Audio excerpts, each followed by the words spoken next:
Jadi semakin sering kita mencuci wajah kita dengan menggunakan sabun, apalagi sabun-sabun yang berscrub, apalagi sabun-sabun yang untuk acne, biasanya untuk oily itu kan untuk menekan bahan aktifnya, juga untuk menekan pembentukan sebum ya, menekan sebum ya seperti itu.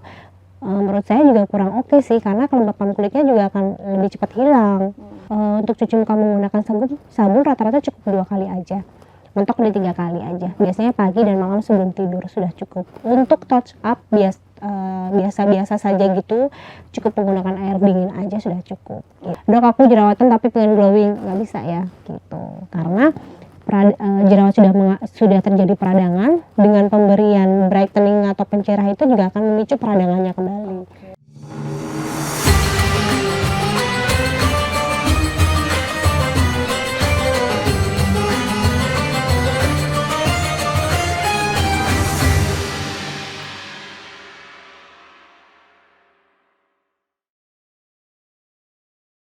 Halo Tribuners, Assalamualaikum. Kembali lagi bersama saya Nur Ika Anissa di podcast spesial Ramadan, khususnya di wanita dan Islam. Nah, di sesi kali ini saya kedatangan tamu spesial dan profesional di bidang perawatan wajah ya. Karena di Ramadan kali ini kita akan membahas bagaimana sih persiapan untuk merawat wajah supaya tampil lebih glowing, tampil lebih cerah, fresh ketika lebaran. Hadir bersama saya Dr. Zahro Tri Asmasari dari The Maples Beauty Clinic Surabaya. Halo dokter. Halo. Kita ketemu lagi nih dok. Kita di sesi berikutnya kita agak lebih ke membahas yang lebaran nih dok. Boleh. Karena ini udah mulai dinanti-nanti kalau misalnya lebaran itu gimana sih biar tampil lebih glowing. Kan kita lagi anjang sana anjang sini, unjung-unjung lah seperti itu. Biar ya looknya lebih fresh gitu dok. Baik, jadi persiapan sebelum lebaran itu sebenarnya tidak pada saat ujuk-ujuk 1 minggu sebelum lebaran kita baru tampil fresh, itu enggak ya. Jadi seharusnya kita sudah menabung dari awal. Dari awal kita puasa atau sebelum itu bahkan kita sudah bisa mempersiapkan untuk tampil menawan dan lebih percaya diri pada saat lebaran. Pada saat kita kan sudah berpuasa nih. Sebenarnya berpuasa itu kan juga bagus untuk kesehatan kulit kita. Karena kita memberikan ruang untuk kulit kita itu untuk mendetoks racun-racun ataupun memberikan ruang untuk kulit kita untuk bernafas gitu kan. Jadi pada umumnya kalau untuk tampil dengan cantik, setelah kita selain melakukan pola hidup yang sehat, kemudian kita juga menggunakan pemakaian krim yang tetap rutin kita lakukan, kita bisa menambahkan tren yang terbaru, yaitu adalah datang ke klinik kecantikan menjelang lebaran seperti itu. Jadi kita bisa melakukan treatment tambahan di luar melakukan pola hidup yang sehat itu dengan melakukan perawatan ke klinik kecantikan ataupun seperti itu ya.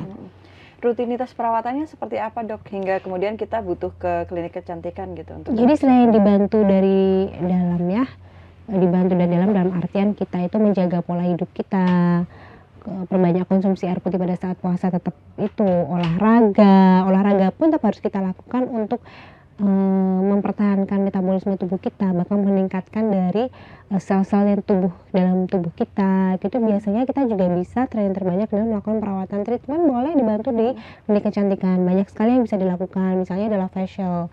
Karena pada facial bisa untuk mengangkat sel-sel kulit mati, kulit yang kemarin setelah berpuasa kulitnya kusam seperti itu, jadi bisa agar kelihatan lebih lebih kelihatan lebih fresh ataupun segar.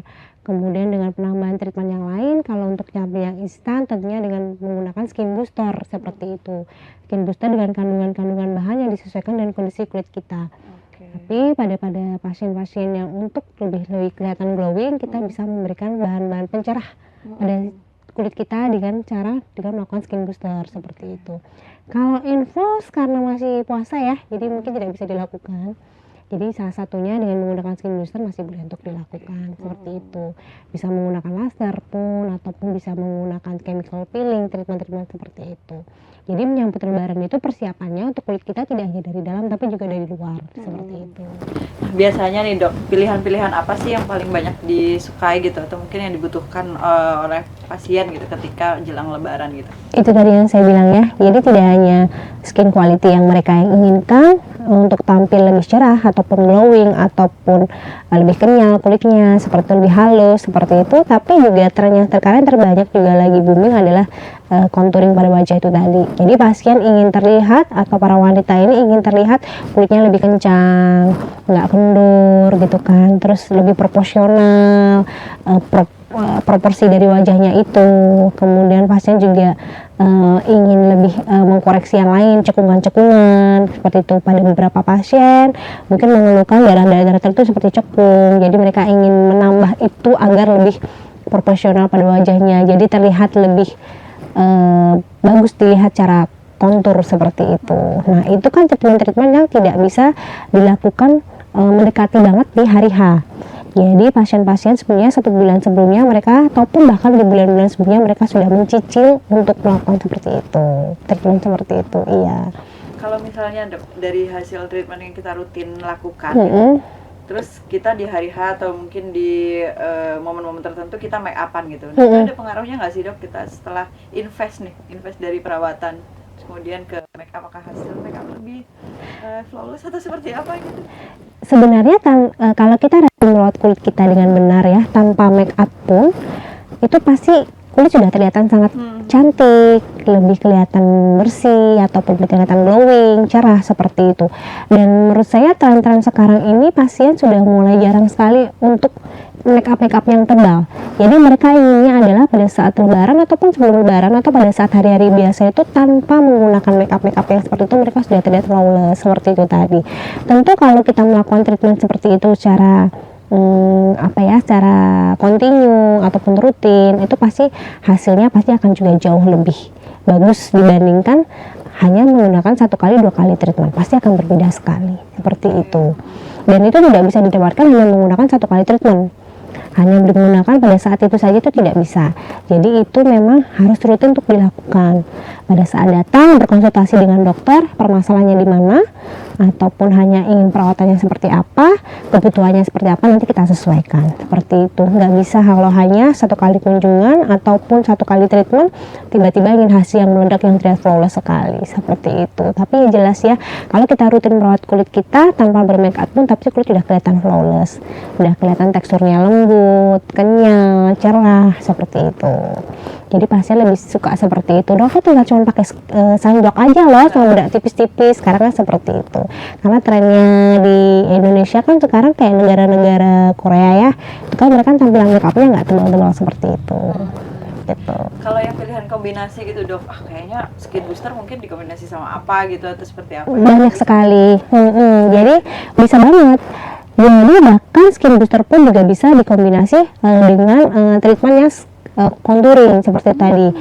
Jadi kita bisa melakukan contouring pada wajah ya, benang seperti itu ya, ataupun filler. Kemudian kita kombinasi dengan menggunakan skin booster tuh juga saya rasa masih aman-aman aja sih menurut saya. Kalau memang bisa dilakukan bersamaan, kita lakukan bersamaan. Tapi kalau memang tidak bisa kita lakukan bersamaan dengan pertimbangan medis tertentu ya, atau dengan pertimbangan tertentu yang bisa bersamaan, ya kita akan jadwalkan seperti itu. Tapi dua-duanya kalau dilakukan bersamaan tentu akan sangat lebih bagus dibandingkan hanya berdiri sendiri, karena kita ada resiko aging ya, yang kita bahas itu ada resiko aging. Jadi dimana semakin faktor usia 24 tahun ke atas pasti proporsi wajah kita udah mulai turun gitu. Dibantu dengan contouringnya, kemudian bariernya dengan skin quality-nya dibantu dengan skin booster ataupun perawatan yang lain seperti laser seperti itu atau radiofrekuensi seperti itu lebih bagus seperti itu, hasilnya lebih gong kalau orang bilang seperti itu. Di samping perawatan yang di klinik gitu dok, untuk rutinitas harian ketika kita sibuk untuk selama Ramadan gitu apa juga dok? Tetap seperti yang bilang saya tadi, pola hidup sangat berpengaruh sekali untuk kesehatan kulit kita, bahkan kesehatan tubuh kita. Jadi asupan nutrisi yang cukup, yang baik ya, kemudian pola hidup yang sehat seperti olahraga, kemudian konsumsi kebutuhan cairan juga cukup terpenuhi, kemudian tidur yang cukup, kemudian dibantu jangan tidak terlalu yang stres, seperti itu juga sangat berpengaruh dengan kecantikan kulit kita ya, seperti itu. Jadi harus tetap dibantu dengan seperti yang saya sebutkan tadi. Boleh ditambah dengan mengonsumsi atau menambahkan dengan vitamin-vitamin tertentu. Seperti itu juga boleh dilakukan selain melakukan treatment dalam di klinik kecantikan seperti itu. Jadi lebih dua-duanya berjalan bersinergi, jadi hasilnya pasti akan lebih bagus seperti itu. Dok, kalau misal nih perawatan rumahan kayak misal sempat disinggung, misal kita bikin masker sendiri atau dari bahan-bahan alami gitu, apakah juga cukup membantu dok? Di samping perawatan yang lain ya misalnya. Sebenarnya saya tidak terlalu menganjurkan untuk membuat masker sendiri-sendiri di rumah. Kenapa? Karena kita harus tahu ya antara bahan yang satu dengan bahan yang lainnya itu apakah menimbulkan efek samping ataukah akan menimbulkan seperti reaksi bagaimana. Terus yang kedua, higienitasnya juga kita tidak tahu. Kualitas standar dari masker-maskernya itu kita juga tidak bisa kita pertanggungjawabkan seperti itu.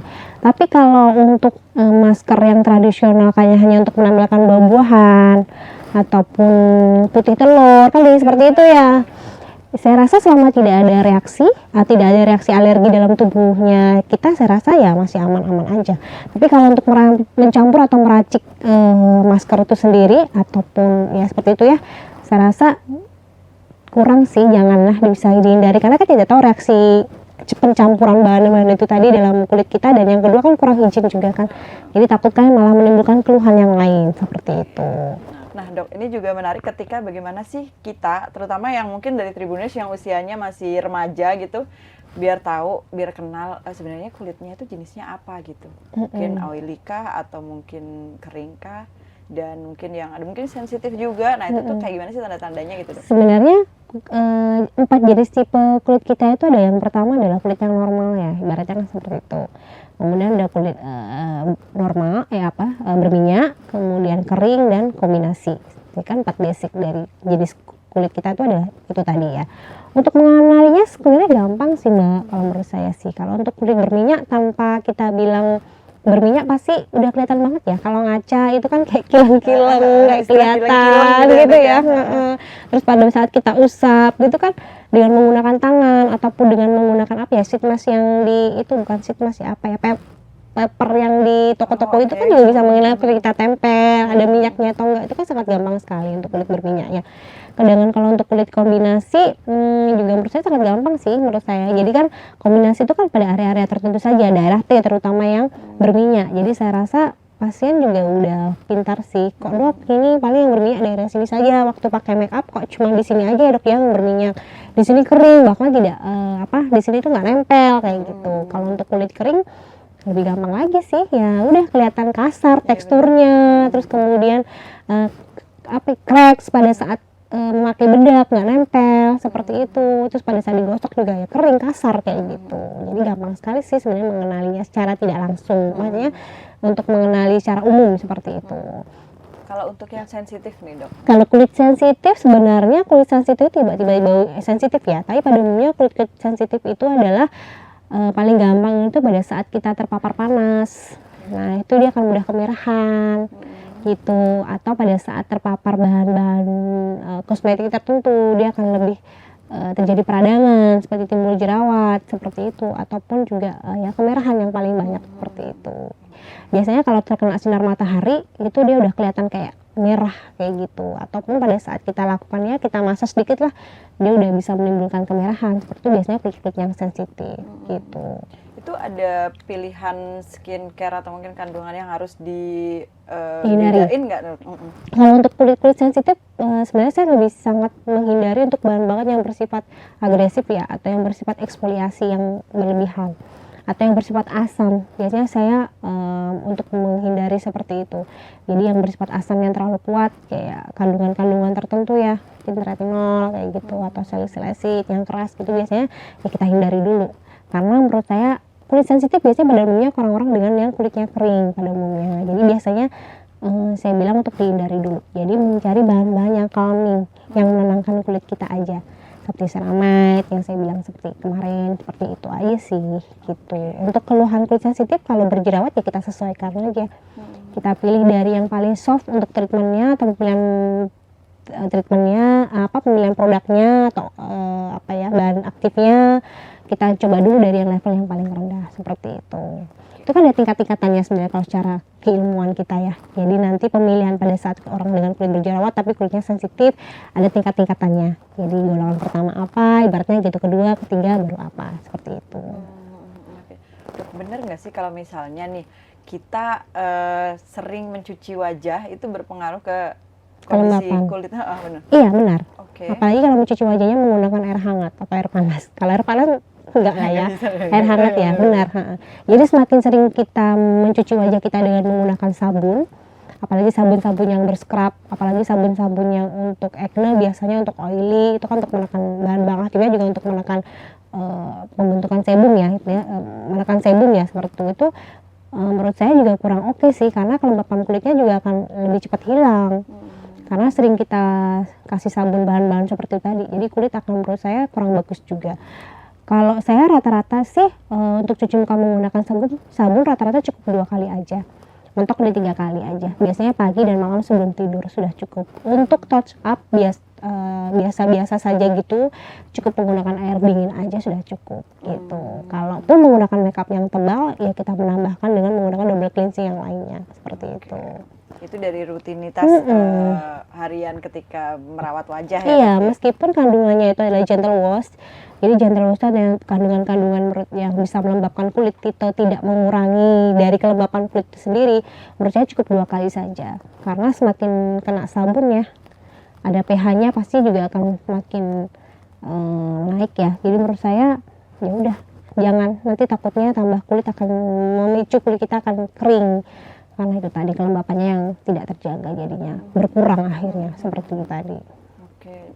Selain dari mencuci wajah, pemilihan skincare setiap jenis kulit juga akan berbeda? Juga akan berbeda. Jadi kulit yang kering dengan kulit yang berminyak itu juga akan berbeda. Tapi pada umumnya kalau kulit sensitif hampir sama sih, bisa menggunakan bahan yang kulit yang kering ataupun dengan kulit yang berminyak.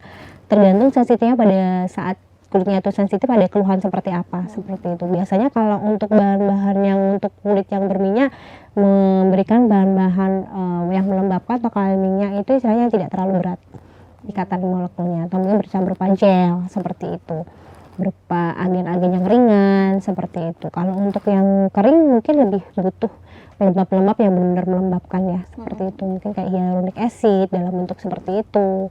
Kalau untuk kulit kering memang bahan-bahannya lebih bersifat krim ya, jadi lebih ikatan molekulnya itu yang berat, jadi biar dia tidak mudah menguap.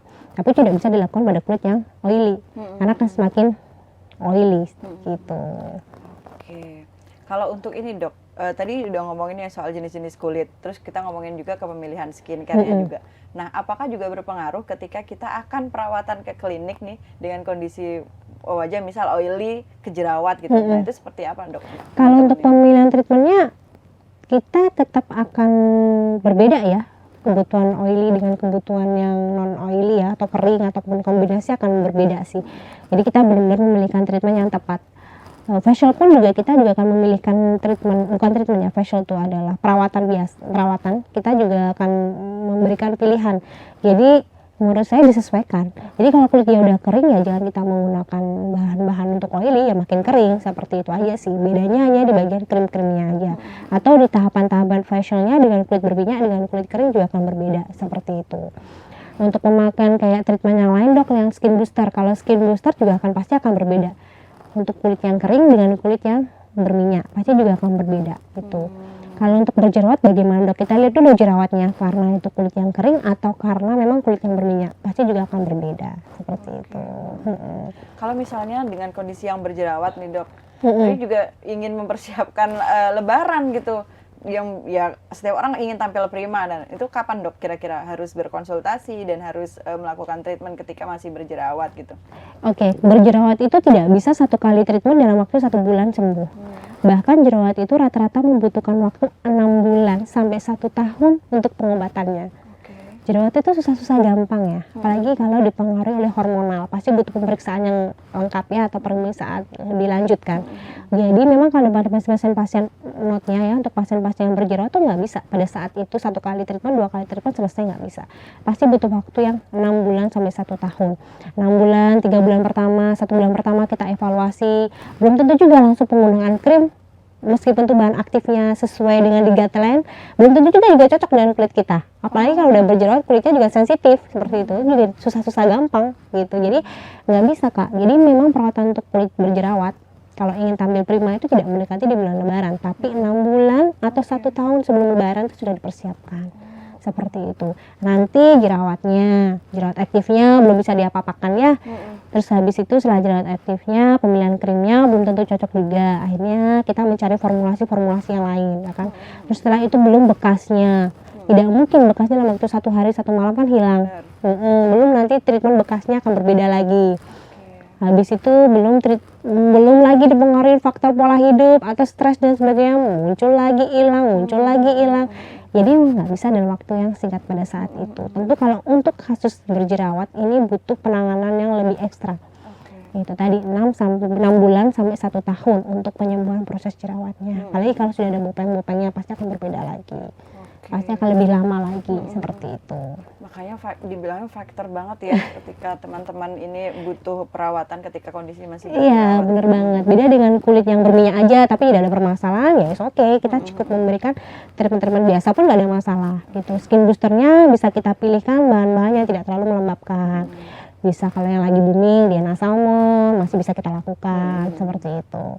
Sama dengan kulit yang kering juga kita tinggal memberikan skin booster yang bersifat melembabkan seperti hyaluronic acid kayak gitu. Jadi it's okay. Kusum bisa kita tambahkan skin booster yang ada kandungan-kandungan melembabkan dikombinasi dengan kandungan-kandungan pencerah, glutathione, asam tranexamat seperti itu juga bisa. Jadi seperti itu. Tapi kalau khusus kasus ekma ini memang butuh konsistensi dan waktu yang lebih lama seperti itu. Kalau jerawat masih aktif, grade-nya sudah 3, 4 ataupun grade 2 ya nggak bisa kita langsung ujuk-ujuk treatment, malah kan nggak boleh diapa-apakan. Harus disembuhin dulu. Iya, disembuhin dulu. Mungkin treatmentnya yang bisa dilakukan hanya chemical peeling, kemudian atau IPL, ultrasound, maksudnya laser seperti itu aja. Tapi kan tidak bisa treatment-treatment yang bersifat agresif. Dok, aku jerawatan tapi pengen glowing, nggak bisa ya gitu. Karena jerawat sudah terjadi peradangan, dengan pemberian brightening atau pencerah itu juga akan memicu peradangannya kembali. Gitu.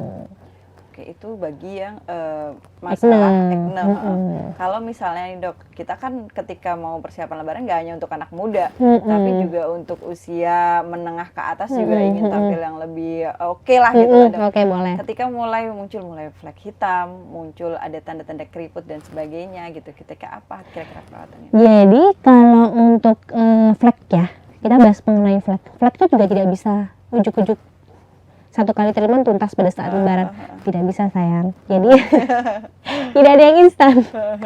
Jadi itu tetap kalau sudah mulai muncul tanda-tanda flek, kita ya dari awal sudah mulai muncul sudah harus melakukan treatment, karena kalau flek itu dari patofisiologinya kan sudah terjadi kerusakan atau error dalam pembentukan proses pigmen kulit kita atau melanin pabriknya gitu kan. Jadi ya itu akan berkejar-kejaran kan, semakin dibiarkan akan semakin memberat gitu. Jadi ya sama seperti dengan jerawat. Jadi harus dari jauh-jauh harus sudah dipersiapkan untuk mengontrol agar proses pembentukan melaninnya kita itu tadi agar terkontrol, jadi tidak terlalu yang berlebihan seperti itu. Kalau pada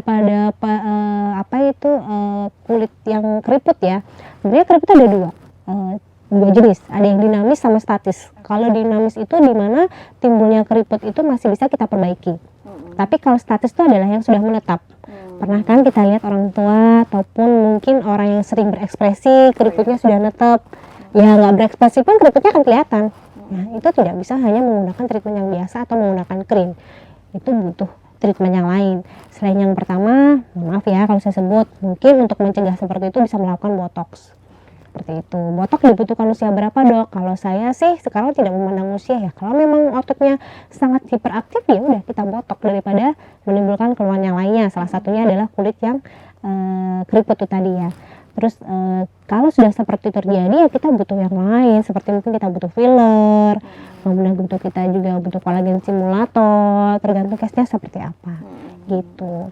Jadi lebih banyak ke facial sama yang tadi ya contouring dan sebagainya. Iya, itu harus berkeseimbangan. Makanya kalau ingin mempersiapkan lebaran itu agar lebih tampil dengan prima, kalau tidak ada masalah dengan kulit, hanya untuk skin quality-nya aja, mungkin dalam waktu 1 bulan kita bisa memperbaiki. Tapi kalau ada permasalahan kulit yang lainnya, seperti pengen kekurutannya hilang, ya 2 minggu minimal sebelum lebaran. Karena botok akan berefek 7 hari sampai 10 hari bahkan 14 hari setelah treatment. Contouring, pipi kendor, pengen dibenang dok, atau ingin tampak, mohon maaf ya, ingin kelihatan lebih tegas hidungnya seperti itu juga butuh waktu downtime yang lama, itu juga minimal 2 minggu sebelumnya. Tapi kalau hanya untuk skin quality aja, hanya ingin pengen kelihatan bersih, kelihatan segar, ingin cerah tapi tidak ada permasalahan kulit, ya bisa 1 minggu, 2 hari, 3 hari sebelum lebaran juga bisa. Tapi tentu kalau itu menggunakan skin booster tidak akan langsung seperti itu juga ya, minimal 1 minggu sebelum lebaran. Seperti itu. Laser pun juga ada downtime-nya kalau laser tertentu ya. Jadi minimal paling aman ya 1 minggu sebelum lebaran, maksimal 1 minggu sebelum lebaran. Tapi kalau untuk pemilihan seperti pengennya ke contouring, botok, filler, minimal 2 minggu atau 1 bulan sebelum lebaran juga nggak ada masalah. Seperti itu. Oke, dok. Dari tadi disebutnya downtime. Nah, mungkin di teman-teman kita nih Tribuners juga ada yang mungkin tahu, ada mungkin yang belum begitu tahu soal downtime. Mungkin bisa dijelasin dok, downtime itu seperti apa? Downtime itu ya reaksi tubuh alami ya. Jadi tergantung downtime-nya. Kalau untuk suntikan biasanya downtime-nya itu hanya kalau kena pembuluh darah, pecah, lebam. Gitu aja ya, pembuluh darah pecah, lebam. Tapi dia akan membaik atau akan menghilang sendirinya sekitar 5-7 hari setelah itu. Tapi kan kalau terlalu mendekati hari raya tentu kan ditanya, itu kenapa kok lebam gitu kan. Meskipun kadang ditutup dengan make up, masih ada bayang-bayangnya sedikit, itu kenapa? Apalagi yang satu wajah gitu kan, di sini gitu. Kalau untuk downtime yang lain ini sebenarnya pemasangan benang wajar ya, karena itu benda asing dimasukkan ke dalam tubuh kita. Tentu akan terjadi proses inflamasi atau peradangan. Nah itu adalah bengkak, salah satunya adalah seperti itu yang paling bisa kita lihat. Itu namanya downtime-nya juga berupa bengkak, nyeri seperti itu, wajar karena itu adalah benda asing yang dimasukkan ke dalam tubuh kita. Termasuk dengan menggunakan filler.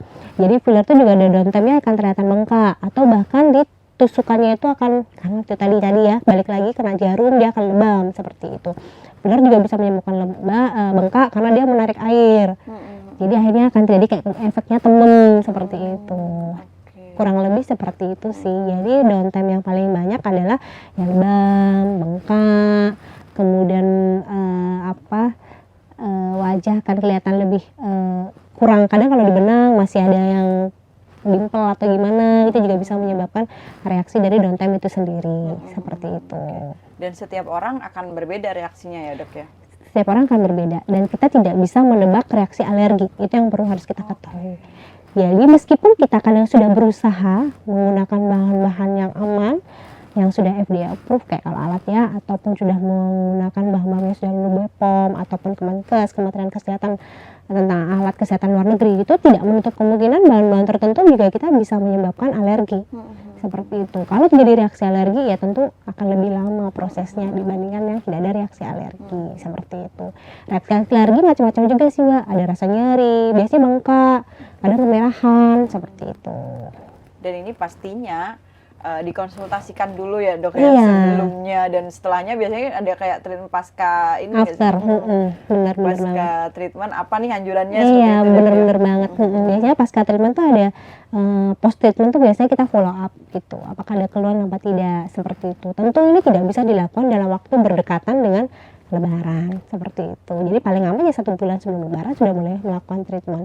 Tapi kalau ingin tampil prima pada saat lebaran, hanya dok pengennya cerah, bisalah kita lakukan selain balik lagi ya pola hidup yang tadi yang saya bilang. Jadi treatment biasa juga bisa kok, seperti kayak facial, skin booster yang ringan-ringan, seperti itu juga nggak ada masalah gitu. Kalau contouring jangan pokoknya. Kalau contouring jangan. Ya? Daripada nanti pada saat lebaran itu kenapa kok ini gitu, kenapa kok nggak sama ya kiri kanannya gitu, bengkak padahal itu kan nanti dipertanyakan malah. Terus kita juga tidak bisa berekspresi secara bebas karena kan nyeri. Jadi aneh. Jadi kalau orang-orang pasca benang itu biasanya nggak bisa ngomong, nggak bisa buka mulut, nggak bisa ketawa gitu. Kan nggak nyaman juga kalau ditamu, kenapa? Itu kan nggak nyaman juga, bener banget. Bahkan ya memang itu wajar terjadi dalam proses penyembuhan seperti itu. Wah, berarti kalau ngomongin soal perawatan, ini cukup kompleks ya dok ya. Benar mau banget. itu rutinitas harian, mau itu diperhatikan dari asupannya Mm-mm. juga, dan juga treatment-treatment yang menjadi pilihan gitu. Dan itu catatannya adalah jangan mendadak. Karena Jangan nggak ada yang mendadak. instan ya Iya, dok ya. tidak ada yang instan. Bahkan jerawat yang saya bilang tadi 6 bulan sampai 1 tahun. Treatment flek pun juga seumur hidup sepertinya.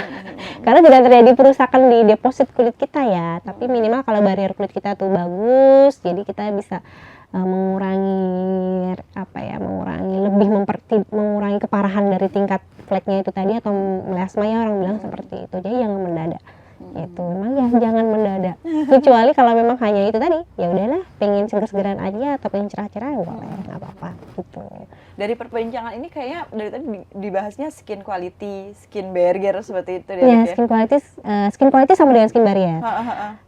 Skin contouring ya mungkin ya, skin gitu. contouring dan sebagainya. Karena kita berkejaran dengan aging ya, dengan faktor penuaan itu tidak bisa itu dipisahkan. Gitu kan. Jadi kalau penuaan itu ligamen-ligamen di dalam tubuh kita tuh udah mulai turun, terjadi volume loss. Sedangkan volume lossnya udah mulai lama, ototnya juga lemak di wajah kita juga udah mulai turun, otot-otot di wajah kita yang saya bilang ligamen udah mulai turun. Kemudian pembentukan kolagen juga udah mulai berkurang banyak. Apalagi kalau kita gaya hidupnya kurang bagus seperti itu, belum lagi paparan radikal bebas seperti itu. Jadi menurut saya di era yang sekarang ini skin quality maupun skin contouring tidak bisa terpisahkan, dua-duanya harus berjalan beriringan. Gitu. Kalau pengen memang tampil 50 tahun seperti 20 tahun enggak lah, nggak bisa ya. Gitu. Karena penuaan akan terus berjalan, tapi caranya gitu ya dok ya, cara merawat kita buat terlihat lebih muda ya. Iya, jadi kalau kulit lemak-lemak udah mulai turun, ligamennya udah mulai turun, kan mau nggak mau harus kita kasih sesuatu untuk menarik dia. Kan tidak bisa dengan olahraga dia akan naik dengan sendirinya. Menurut saya seperti itu sih olahraga. Tapi bisa dok olahraga, bisa sih olahraga untuk memperbaiki sel-sel tubuh kita dan mempertahankan usia dari sel-sel dalam tubuh kita. Tapi tetap kan dia akan turun kan, apalagi kalau kita nge-gym banyak ekspresi, pasti akan turun gitu. Oke, siap. Terima kasih banyak loh Dokter Terima Tias kasih. atas waktunya. Ini kita jadi ngobrolin banyak soal bagaimana sih caranya merawat wajah ketika menjelang Lebaran. Ingat, jangan mendadak seperti yang katanya dokter tadi. Dan tetap ya rutinitasnya tetap harus diperhatikan. Iya, benar banget. Karena menurut saya ketika kita bisa merawat diri, merawat wajah itu nggak hanya soal nggak ada yang sempurna ya dok ya, Iya, tapi bagaimana mensyukuri ya dok ya, bagaimana kita bisa merawat apa yang sudah diberikan dan itu terus bisa sampai nanti gitu. Karena penuaan tadi dibilang penuaan tuh berjalan terus. Berjalan ya, mulai usia 24 tahun sudah terjadi proses penuaan. Jadi di 24 tahun sampai 30 tahun kolagen kita udah mulai turun 1-5%. Di atas 30 tahun bisa sampai 10%. Di atas 35 ataupun 40 bisa sampai 20%, 30%. Jadi ya itu kita berkejaran dengan usia ya. Seperti itu. Tapi kalau ya dok, saya mau bersyukur apa adanya, nggak apa-apa. Tapi tidak ada salahnya kita untuk merawat tubuh kita ya, minimal melakukan treatment yang ringan untuk mensyukuri apa yang dikasih Tuhan ke kita gitu ya. Terus kalau menjaga penampilan agar tetap pede seperti itu. Karena memang benar sih merawat penampilan atau merawat wajah lah seperti itu bisa menambah kepercayaan diri ya dok ya. Benar Jadi banget. aktivitas semakin semakin lancar lah gitu. Oke, baik, terima kasih banyak Dokter Tias atas waktunya.